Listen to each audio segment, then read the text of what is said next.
Welcome to Kenton's videos. Enjoy the video. You begin by installing the app and giving the 3 required permissions so the meter can read network stats and show an overlay.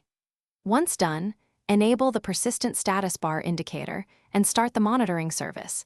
This immediately begins collecting live upload and download rates. Make sure the app runs in the background and is excluded from battery optimization so readings stay live.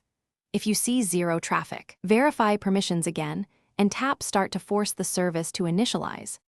Now customize how measurements appear and how often they update. Change units to KB/S or MB for clarity and set a short sampling interval like 1-5 seconds for responsive readings.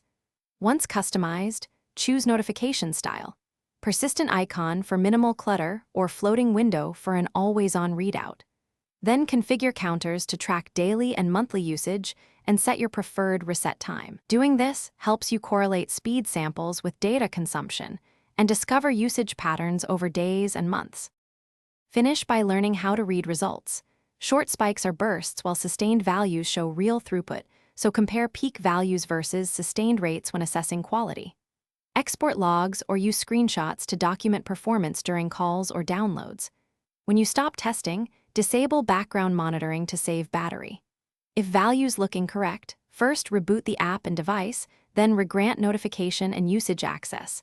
If problems persist, clear app data or reinstall. That troubleshooting step results. Thanks for watching. Consider subscribing if we helped you.